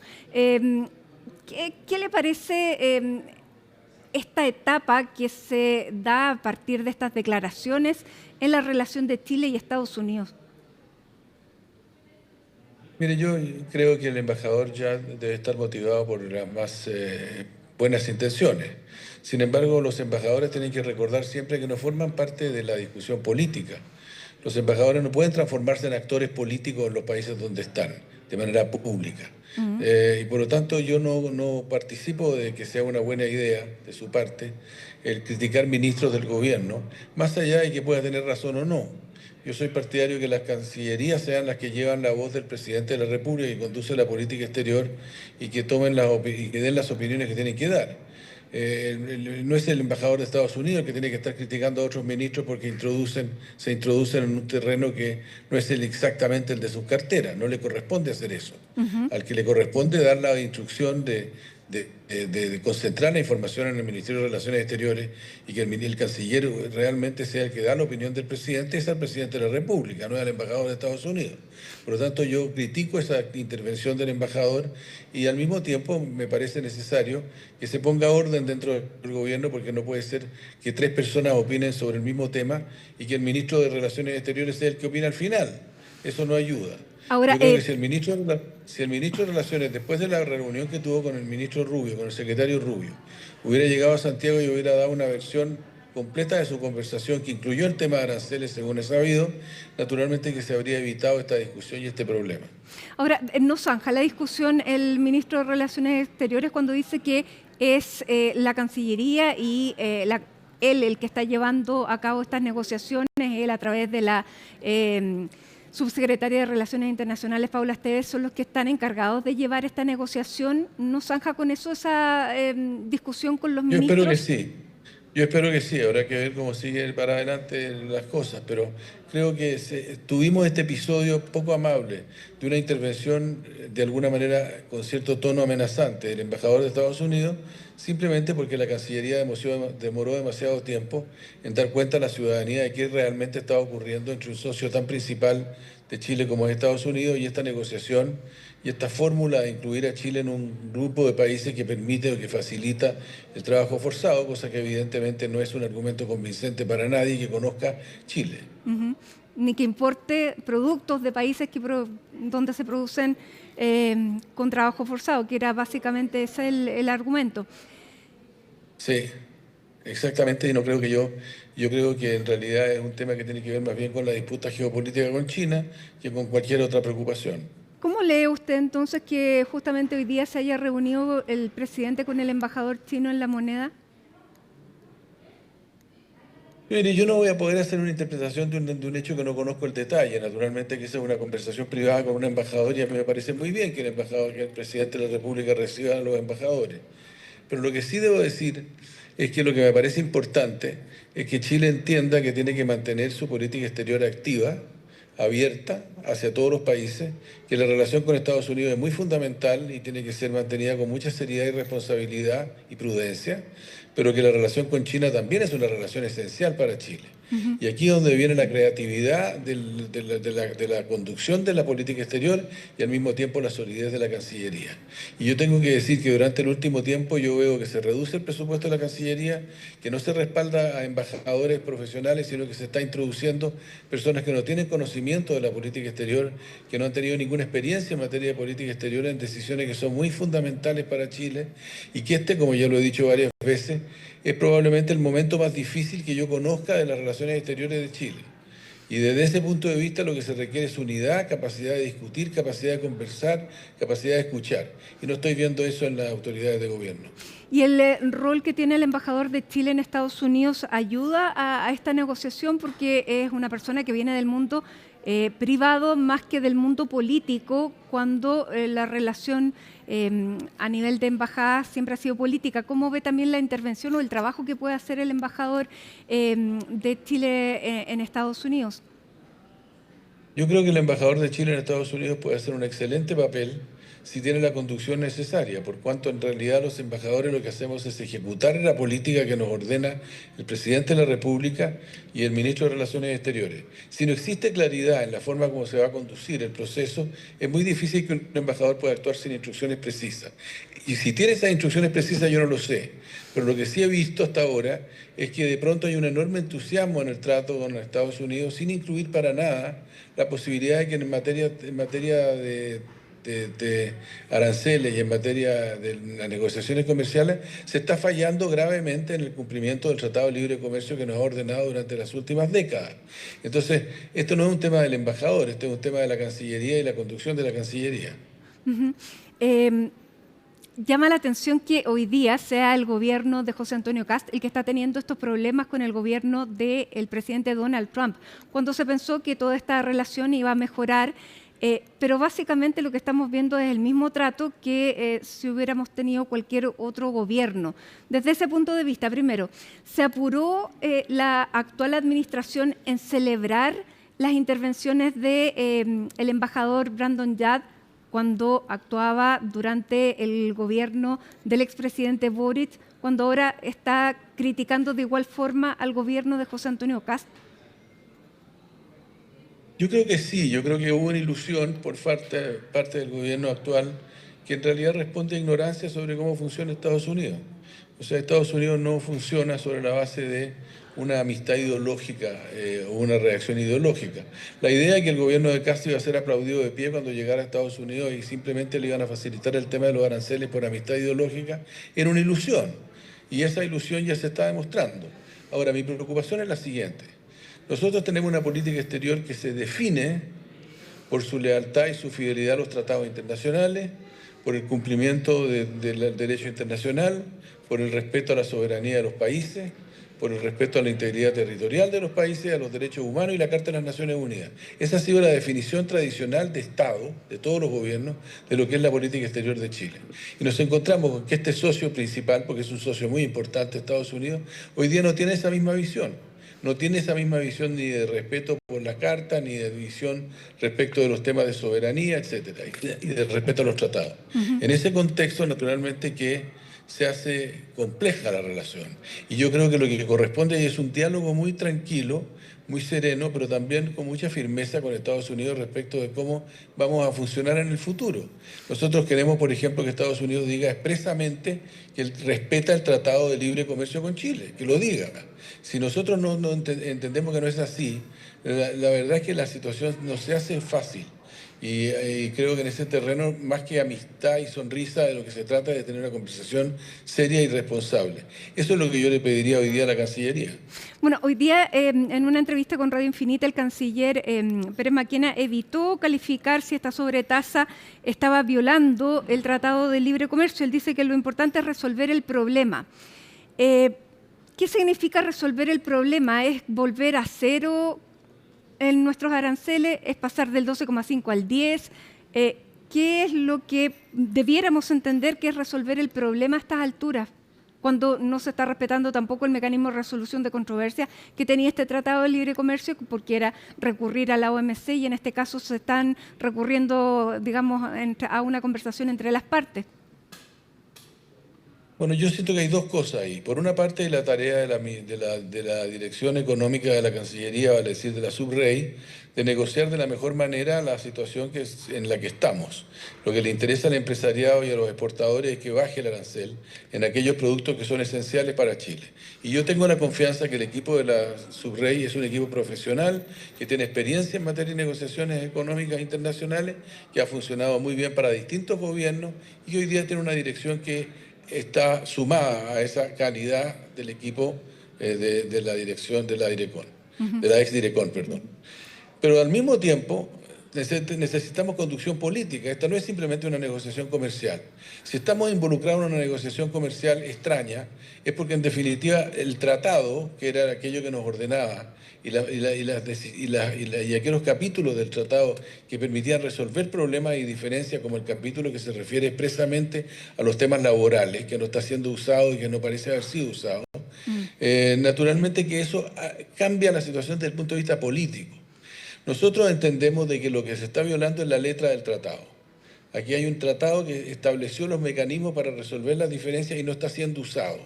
Y en definitiva no ni siquiera es mencionado por la parte norteamericana. Por lo tanto, tenemos la legítima preocupación que una parte fundamental de nuestra base de política exterior está siendo afectada. Y eso es una conversación política con Estados Unidos que hay que desarrollar. No se trata simplemente de decir, vamos a resolver el problema de la uva o de la fruta. Sí, hay que trabajar para resolverlo, pero no resuelve todo el problema. El problema es mucho más vasto que eso. Ahora, Juan Gabriel, ¿hay algo de lo que no hemos conversado aquí en el país, tal vez de la manera en que se debería abordar? Que es que hace un tiempo atrás, un par de semanas atrás, Estados Unidos expresó que los países de América Latina, tal como se lo estaba pidiendo a la OTAN, debieran aumentar su gasto en defensa en un 3% del Producto Interno Bruto de cada país. ¿Qué tenemos que entender de eso? Bueno, debemos entender de que se nos quiere hacer la misma presión que a Europa se le hizo para que tomara esa resolución. España ha sido el único país que ha tenido el coraje de decir que no, punto. Y yo creo que nosotros debemos imitar a España en eso. Si llegara a haber una petición formal de esa naturaleza, debemos que decir que no. Sobre todo si está basada en hipótesis que son pintorescas y entran dentro de lo que es la ciencia ficción, como que el mundo está siendo amenazado por un terrorismo de izquierda o que Estados Unidos tiene como misión acabar con la izquierda en el mundo entero, cosa de la cual evidentemente yo creo que nadie en este país participa. ¿Eso también pudiera tener una presión económica para que ese gasto militar sea comprando a Estados Unidos? Sin duda. Tal como van las cosas, efectivamente la idea es poner presión sobre esos temas. Yo espero que no lleguemos a ese punto. Y para eso hay que establecer una conversación seria, como digo, desde el punto de vista político con Estados Unidos. Juan Gabriel, y finalmente, porque teníamos muchos temas que tratar con usted, porque ayer también conocimos esta encuesta, que no es una encuesta, es a la salida del último debate que se produjo en Naciones Unidas entre los distintos candidatos a la Secretaría General. Se hace esta encuesta que se llaman las straw polls, pero esta no es una de estas encuestas que tenga un resultado vinculante, pero ahí en esta encuesta la candidata Michelle Bachelet, quien no es la candidata de Chile, sino es la candidata de Brasil y de México, sale en cuarto lugar. ¿Qué es lo que podemos esperar? ¿Eso significa que Michelle Bachelet pierde en relación al resto de los candidatos? ¿Esto se puede rebarajar? ¿Cuál es la situación de ella? Usted que conoce bien el sistema de nombramiento de secretario general. Bueno, este es el primer ensayo del Consejo de Seguridad para probar y de alguna manera entrar a tientas en cómo están pensando los países respecto de los candidatos presentes. Esto no significa ni siquiera de que están todos los candidatos. Podría aparecer mañana un nuevo candidato o una nueva candidata planteado por alguien.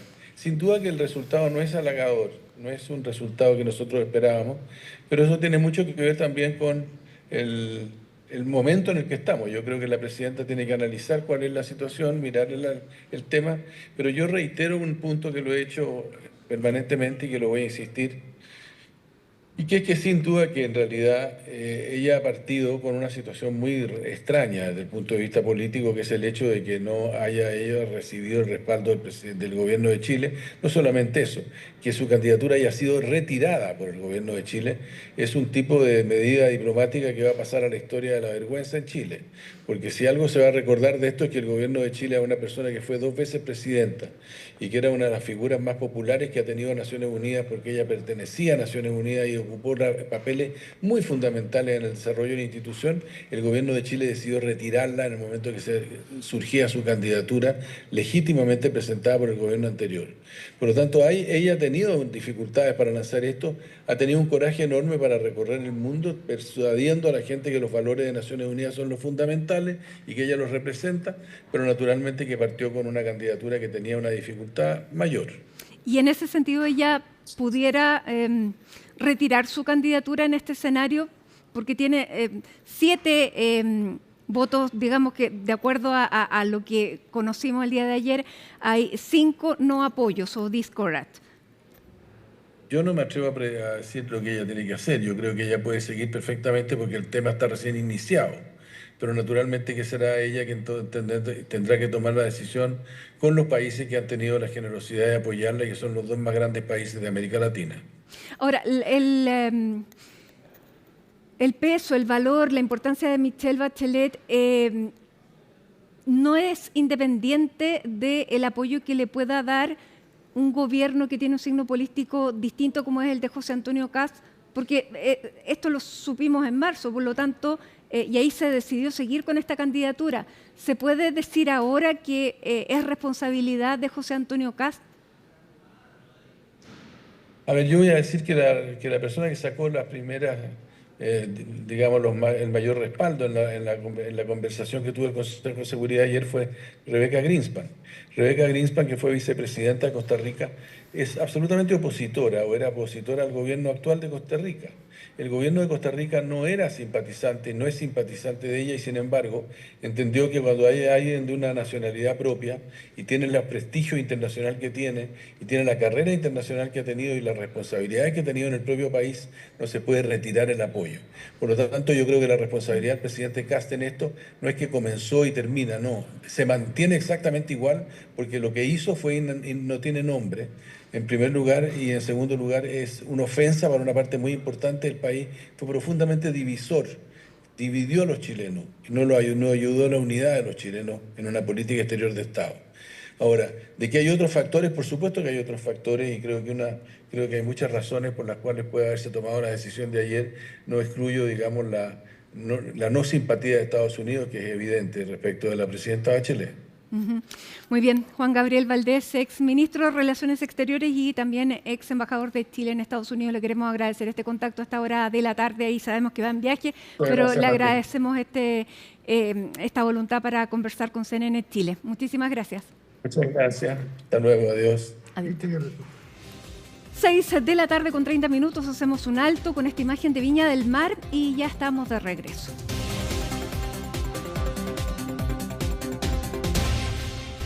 6:34, vamos hacia el sur de nuestro país, donde el sistema frontal está generando desbordes e inundaciones. Vamos a tomar contacto ya con Pablo Matamala, quien está en la región de Los Ríos. ¿Cómo estás, Pablo? ¿Qué es lo que ha sucedido en las últimas horas?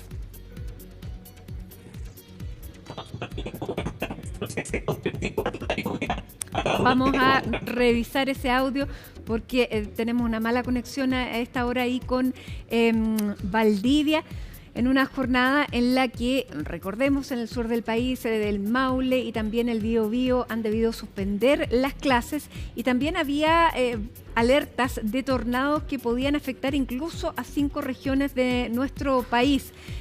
Ha habido distintos tipos de vientos durante la tarde en estas zonas, y es por eso que también se ha llamado a tener precaución para poder hacer frente a trombas marinas, que es lo que ha afectado también al sur del país en las últimas horas. Desde Directemar, el Centro Zonal de Meteorología Marina de Talcahuano, se ha emitido alertas para las personas para que se informen debido a corrientes ascendentes de aire cálido y húmedo que están en contraste, que están condensando el aire frío, que están teniendo desarrollo vertical y que pueden entonces generar lo que hemos conocido como tornados o trombas marinas.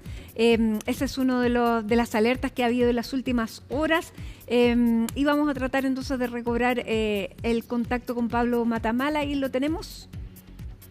Vamos a establecer nuevamente ese contacto, contándoles también a esta hora que están registrándose precipitaciones moderadas a fuertes precisamente en esta zona, entre las regiones del Maule, Ñuble, Biobío.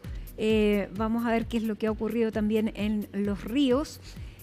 Hacíamos un contacto al mediodía con Pablo Matamala y bueno, nos contaba de los cursos de agua que han visto aumentado su caudal. Nos hablaba también de las precipitaciones que registró Valdivia en el mes de julio, que son precipitaciones prácticamente históricas, porque él nos contaba que el mes de julio solamente había llovido 860 milímetros de agua solamente en el mes de julio. Pablo, ahora sí que estamos contigo. Estaba contando lo que tú nos recordabas al mediodía, que es la cantidad de precipitaciones récord que ha tenido Valdivia durante el mes de julio, que superó los 840, 860 milímetros. Eso es lo que nos contabas al mediodía. ¿Qué es lo que ha pasado en las últimas horas? No sé si es un récord que hay que destacar, celebrarlo por estos días, por acá por la zona sur, pero de que ha llovido, podemos decir con todas sus letras, han sido fuertes las precipitaciones y en gran parte de la región de los ríos Matilde. Incluso durante esta jornada hubo momentos de cielo parcialmente despejados que aliviaron un poco la situación que se está viviendo durante todas estas últimas semanas. Sin embargo, esa calma no significa que la emergencia haya terminado. Muy por el contrario, durante toda esta jornada las autoridades mantuvieron un intenso monitoreo del territorio, porque el riesgo sigue siendo alto y la principal preocupación ya no es solamente la lluvia que viene, sino el estado en que quedó la región tras un mes marcado por sucesivos sistemas frontales. De hecho, Senapred actualizó el escenario regional y canceló la alerta preventiva para declarar alerta amarilla en toda la región de Los Ríos por eventos meteorológicos, considerando el nuevo sistema frontal que comenzará a afectar la zona entre este sábado y domingo. La decisión responde a un escenario especialmente complejo. Los suelos permanecen completamente saturados, los caudales de los ríos y esteros siguen elevados y Cernas también mantiene un nivel alto de peligro por remoción en masa en toda la región. Además, la Dirección Meteorológica emitió un aviso por probables tormentas eléctricas para la noche del sábado en sectores del litoral y en la cordillera de la costa de los ríos. Probables tormentas eléctricas en zonas de la Araucanía y de los ríos y de los lagos. Las autoridades inciden en que estas horas de relativa calma deben aprovecharse para reforzar las medidas preventivas ante el ingreso del próximo sistema frontal, que se espera que sea esto de la medianoche. Vamos a revisar declaraciones de autoridades regionales. Habló la delegada presidencial y también el director regional de Senapred. Pasamos a escuchar sus declaraciones. Tenemos un nuevo sistema frontal en nuestra región de Los Ríos. Este es el quinto sistema frontal dentro de un mes. Se viene el fin de semana tormenta eléctrica, También van a haber nubes tornádicas que van a afectar nuestras regiones, por eso hacemos el llamado preventivo a la familia a tomar todas las medidas correspondientes, ¿cierto? La limpieza de canaleta, que lo hemos reiterado muchas veces, reforzar sus techumbres e informarse por los medios oficiales. Profesionales nuestros acudieron a la comuna de Futrono a revisar el estado de la alerta roja, de la condición en que se encontraba el río Coique. Afortunadamente ya había descendido su caudal a casi su normalidad. Las viviendas que se encontraban bajo el agua ya no lo estaban, por lo tanto se canceló la alerta roja en la comuna de Futrono. Aún se mantiene la alerta amarilla para la comuna de Los Lagos y la comuna de Valdivia, producto del aumento de caudal del río Calle, y además la alerta roja en la comuna de La Unión, producto de las inundaciones que han afectado a una gran cantidad de viviendas. Ahí está el detalle que nos entregaba el director de Senapred, Daniel Epes, mientras en La Unión continúa concentrando la mayor exportación producto de desborde del río Yoyelgo en Valdivia. El monitoreo permanece sobre el comportamiento del río Cayicay, San Pedro y distintos sectores ribereños. Por ejemplo, en Los Lagos los equipos municipales mantienen vigilancia permanente sobre el río San Pedro, esteros y sectores rurales. Históricamente presentan riesgo de inundación. Durante esta jornada también vamos a escuchar declaraciones de alcaldes. En ese sentido, revisamos al alcalde de Río Bueno, que hace un balance de lo que ha sido esta jornada. También el alcalde de Los Lagos y de la comuna de acá, Víctor Fritz. Pasamos a escuchar declaraciones. Las aguas lluvias, producto de las intensidades de las últimas horas, ha provocado justamente anegamiento con peligro de algunas casas, pero más allá del agua, nada peligroso hoy día con riesgo a las familias. Hay que vigilar, y era solicitud también de nuestro delegado presidencial, vigilar el nivel del agua que pueda tener alguna afectación directa con algún sector urbano en la junta con el río Contra, pero particularmente también el mismo caudal acudimos al sector de Mantilhue, verificando el lago Puyehue, que finalmente y normalmente en esta época con las subidas de las aguas perjudica y aniega a un par de familias importantes como es tradicional todos los años. En el sector de Las Lajas son 15 las familias que vivirían una situación bastante incómoda de permanecer acá en este lugar. En estos momentos estamos en la zona roja, es parte de la zona roja, la gente de Las Lajas sabe lo que va a ocurrir acá, ellos están preparados también, hemos hecho simulacros también, por lo tanto hoy día el llamado es para que ellos puedan abandonar, los albergues están listos, están preparados para poder recibirlos y lo mejor que podría ocurrir es que ellos hoy día puedan salir de acá, ¿cierto? Irse a los albergues y nosotros poder continuar con este trabajo. Son 140 familias, 186 familias en total, que tienen que salir de acá, que tenemos que prepararnos para recibirlas en algún lugar y en eso estamos ahora. Cada comuna enfrenta una realidad distinta, Matilde, pero todas coinciden en un mismo diagnóstico. La pausa en las precipitaciones permitió avanzar en labores preventivas, aunque la preocupación sigue puesta en el sistema frontal que comenzará a ingresar durante este fin de semana. Escuchemos lo que nos dijeron también otros alcaldes de la comuna, de acá de la región de Los Ríos, digo. Conversamos con la alcaldesa de Valdivia, también con el alcalde de La Unión, y así también el alcalde de Mágil, que cada uno de ellos tiene una realidad distinta en su comuna. Pasamos a revisar declaraciones.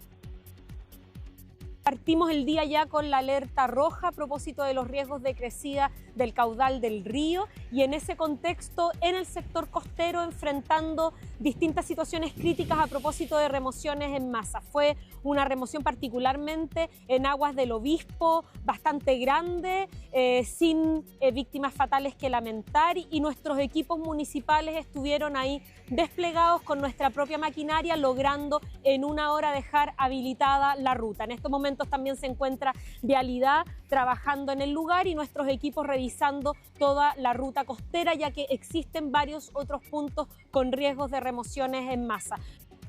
Estamos constantemente monitoreando, ¿cierto?, el río Yoyelgue y el estero Raimadi, que hoy día al amanecer nuevamente subió su caudal. Así que estamos preocupados nuevamente con alerta, estamos con alerta amarilla acá en la ciudad de La Unión.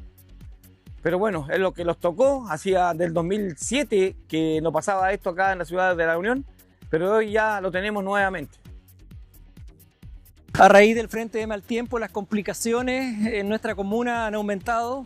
Tenemos más de 100 viviendas que se encuentran anegadas, muchas de ellas lamentablemente por estar cerca de cursos de ríos, esteros, o zonas muy bajas donde el agua se ha trasladado hasta esas viviendas. Esta mañana tuvimos una reunión de coordinación junto a bomberos para enfrentar lo que va a ser el día de hoy, el sábado y el domingo, donde va a continuar lloviendo lamentablemente. Nosotros queremos hacer un llamado a la comunidad a mantenerse en sus hogares. Los ríos se están desbordando. Estamos nosotros en el río San Pedro, que está erosionando en algunas zonas, por lo tanto que los peligros de derrumbe o de caída hacia el río son muy grandes.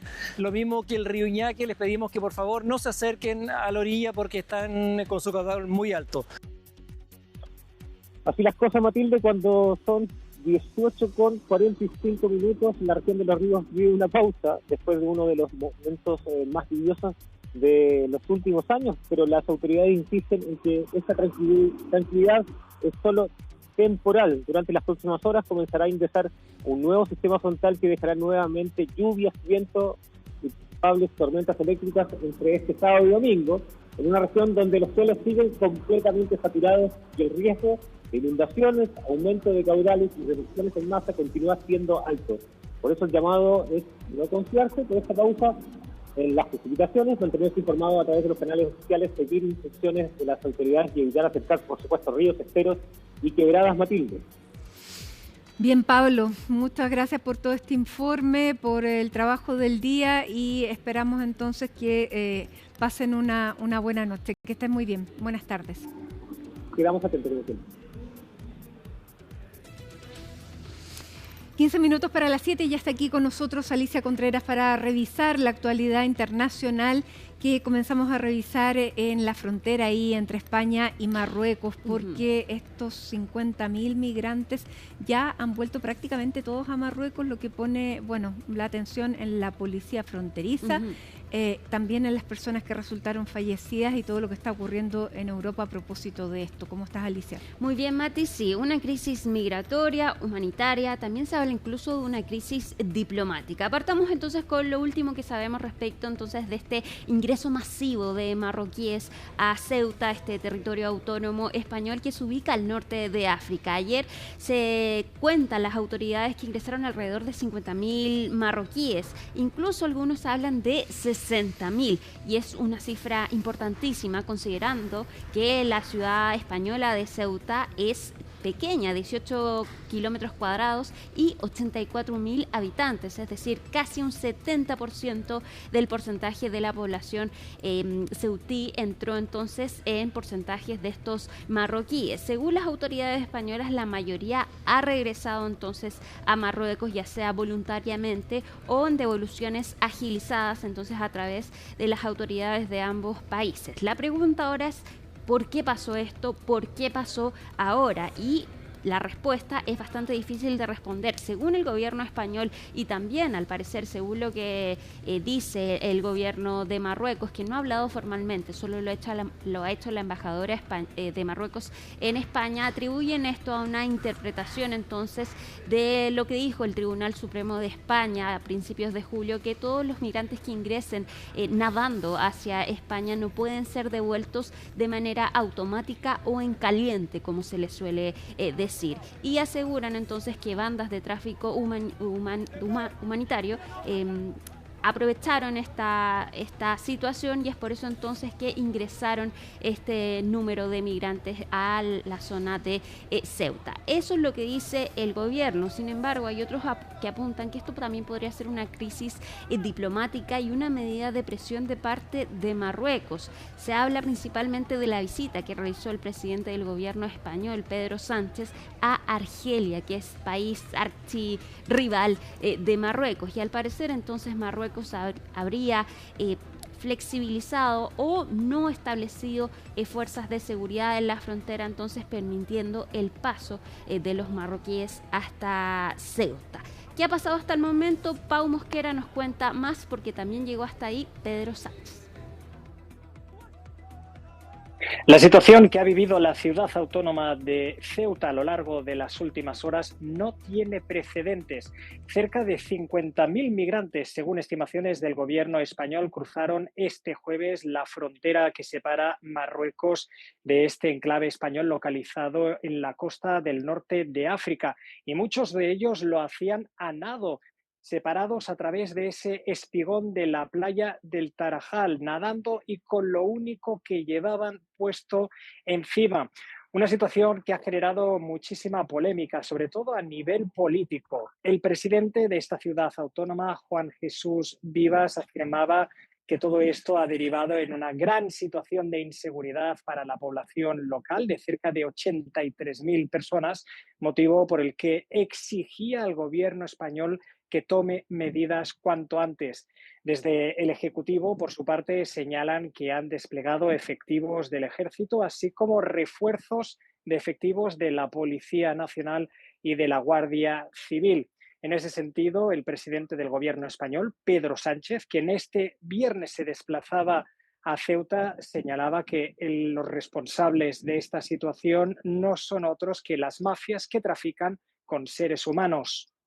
Bueno, lo que ha sucedido efectivamente es una violación de la integridad territorial de España, de las fronteras de una ciudad española como es la ciudad de Ceuta, y en las interlocuciones que hemos tenido con las autoridades marroquíes, lo que subyace es la lectura interesada que las mafias que trafican con seres humanos han hecho de una sentencia del Tribunal Supremo, que lo que hace es ratificar una sentencia previa del Tribunal Superior de Justicia de Andalucía, mediante el cual se dice que no tiene encaje en las repatriaciones en frontera la repatriación de aquellas personas que entren en nuestro espacio a nado, por el mar, por considerar que no existe una frontera física, como sí existe, por ejemplo, cuando se atraviesa una frontera terrestre. Tal ha sido el alcance de la situación que varios socios europeos han mostrado su malestar con lo ocurrido. La presidenta de la Comisión Europea, Ursula von der Leyen, señalaba que las imágenes que llegaban desde la ciudad autónoma son inaceptables. El primer ministro sueco, Ulf Kristersson, exigía y exhortaba a Sánchez a que tome medidas cuanto antes. Y desde Italia, el ministro de Exteriores, Antonio Tajani, llegaba a sugerir incluso este jueves expulsar a España del espacio Schengen. Eso es, el espacio compuesto por 29 países por el que se eliminan controles fronterizos internos para así facilitar la libertad de movimiento de las personas. Un extremo que no ha gustado nada al gobierno español y por eso que este viernes el canciller español José Manuel Álvarez llamó al embajador italiano en España para abordar esta cuestión. Para CNN, Pau Mosquera, Barcelona, España. Bueno, este hecho obligó al presidente del gobierno español, Pedro Sánchez, a trasladarse a Ceuta, donde fue recibido entre abucheos de parte entonces de la población de ese lugar. Hay opiniones divididas. Algunos dicen que entienden por qué los jóvenes marroquíes están intentando ingresar a Ceuta, que se ha transformado en una vía para ingresar después al continente europeo. Otros también acusan una suerte de inseguridad debido a que durante la noche, por la gran cantidad de migrantes que había en las calles durmiendo, también se registraron hechos violentos. Se desplazó incluso al ejército a la ciudad de Ceuta entonces para contener la situación. Pedro Sánchez entonces apunta a esta interpretación de este fallo del Tribunal Supremo entonces que explicaría por qué ahora entonces estos migrantes están entrando de manera masiva a Ceuta. También, de acuerdo a lo que dicen los marroquíes, que muy pocos de ellos hablan español, aseguran que van en busca de oportunidades laborales. Algunos dicen que vieron falsas informaciones en redes sociales, pero también se habla respecto entonces de una medida de presión por parte entonces de Marruecos frente a la relación que mantiene con España. Pedro Sánchez descarta eso y dice que mantienen una buena relación con Marruecos, dicen que son incluso aliados. Ahora, esto también se está transformando en un debate político que ha incluso traspasado las fronteras de Europa y llegó hasta Estados Unidos. Habló hoy Donald Trump respecto de este hecho, de esta invasión de migrantes, según las palabras de Donald Trump, y dice que esto ocurre a raíz de normativas liberales y que eso podría ocurrir en Estados Unidos si los republicanos no ganan las próximas elecciones. Escuchemos lo que dijo Donald Trump. You know, I saw Spain yesterday, and I watched the catastrophe that took place. It looks like an invasion of a country by hundreds of thousands of people. And that same thing's going to happen to us if the Republicans don't get elected. Today, they're coming in by the tens of thousands. They're just invading the country. And what that is weak law, bad management, but very liberal law. ¿Está preparando su propio camino ahí Donald Trump? Puede ser, se vienen las elecciones de medio término. Así es. Está apuntando a eso. Otra persona que también está aprovechando al parecer este momento político es la ex amiga de Donald Trump, Giorgia Meloni, primera ministra de Italia, que rápidamente cuando comienza entonces esta crisis, ella habla entonces de que se debe suspender el libre tránsito por el espacio Schengen, empieza a alertar de esta situación y hoy finalmente la primera ministra de Italia entonces decide suspender la libre circulación, el régimen de libre circulación con España, específicamente España España e Italia no tienen fronteras terrestres, pero sí marítimas y aéreas. Y a eso se refiere entonces con suspender el tránsito por estas vías y implementar nuevamente controles fronterizos. Dice que va a durar por lo menos durante el verano. Finlandia, que también es un régimen ultraderechista como Meloni, apoyó esta decisión. Francia, por su parte, dice que va a aumentar los controles en la frontera. Y acá entonces se interponen las visiones de los partidos de ultraderecha de Europa, que son conocidamente anti-inmigrantes, y acusan entonces a las políticas promigrantes del socialismo español, entonces, que abren esta crisis migratoria con Marruecos. También hay que decir que esto es algo puntual de un solo día, entonces también es difícil explicarlo de esta manera. De todas maneras, algunos países tomaron estas decisiones y el lunes se van a reunir los líderes de la Unión Europea entonces para analizar esto. Por ahora, según las autoridades españolas, la mayoría de los marroquíes que ingresaron a Ceuta ya volvieron a su país. Vamos a cambiar de tema y nos vamos con una noticia importantísima, pero hay varias dudas de su implementación. Ayer Hamás finalmente acordó su desarme en Gaza, de acuerdo entonces al plan de paz, a la segunda fase que se acordó entre Israel, Estados Unidos y Hamás. Sin embargo, hay dudas de cómo esto se va a implementar, porque desde Hamás aseguran que van a cumplir, pero a la espera y en condición de que Israel también se retire de Gaza, de la línea amarilla, entonces hasta la línea amarilla acordada en este plan de paz. Y el problema es que Israel hasta ahora no se ha manifestado en torno entonces a esta declaración de Hamás. También Benjamín Netanyahu va a tener que realizar elecciones el próximo 7 de octubre, entonces no se vería probablemente bien para su electorado que el ejército de Israel se retire de Gaza. Entonces, si bien esto es un hecho histórico que Hamás acepte desarmarse, de todas maneras la implementación de esto probablemente va a ser muy larga. Escuchemos lo que dijo el presidente Donald Trump, quien fue él entonces el que anuncia que Hamás acordó desarmarse en Gaza. Israel helped us, and they've been very good. They've been very good about it. Most people said that would be a deal that would be undoable. Now, will it go through its ups and downs? It's a very complex situation over there. The people are very complex and difficult. Many cases wonderful, many cases not so wonderful. Vamos a cambiar de tema y nos vamos ahora a Italia, porque se registró un terremoto en Nápoles de 4,7. Si bien no parece ser una intensidad muy alta, de todas maneras dejó derrumbes en algunas zonas de Nápoles, principalmente, y al parecer la misma explicación de lo que ocurrió en Japón. La superficialidad de este movimiento tuvo una profundidad de 3 kilómetros, según el Instituto Nacional de Geofísica y Vulcanología de Italia. Es el terremoto, el movimiento más fuerte de los últimos 40 años. Según bomberos, entonces se informaron de daños menores en edificios de Nápoles y sus alrededores. Sí, ese daño es importante, pero que no habían recibido ninguna solicitud inmediata de ayuda o rescate de residentes. Y los trenes y metros fueron suspendidos como medida de precaución. Hasta ahora estas son las imágenes entonces que han llegado de este terremoto en Nápoles, que ocurrió a las 7:46 de la tarde. Vamos a terminar Conexión Global con estas imágenes de un encuentro papal. El Papa León XIV recibió a la sacerdotisa del rock, a Patti Smith, así es como la apodan a ella. Y fue un momento que a mí me pareció bastante bonito. Se ve en la cara de ella la felicidad de encontrarse con el Papa León XIV. Fue una reunión que duró 40 Son los dos minutos. de Chicago. Exactamente, son los dos de Chicago, entonces hay un tono más cercano. Deben tener como la misma edad, ¿o no? Patti Smith yo creo que es mayor, sí, a ver. Sí, se ve un poco mayor, pero bueno, mientras tú lo buscas, sí.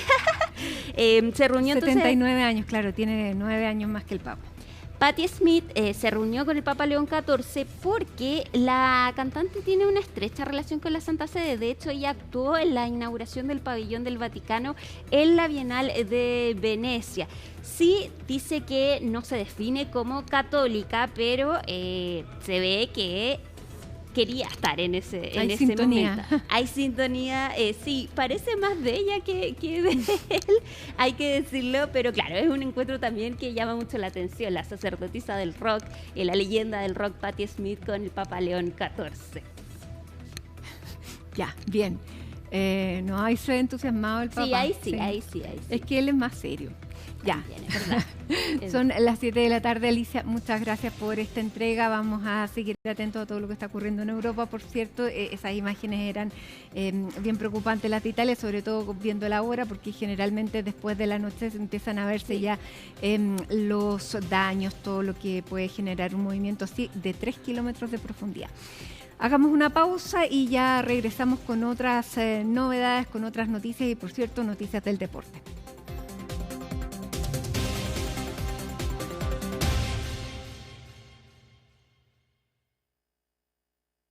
Puede ser salud. Vamos con esta imagen de la capital. A esta hora 11 grados es la temperatura. Para mañana no se esperan precipitaciones. Eso sí, podrían volver el día domingo. Nos reencontramos el lunes a las 17 horas. Que tengan un muy buen fin de semana.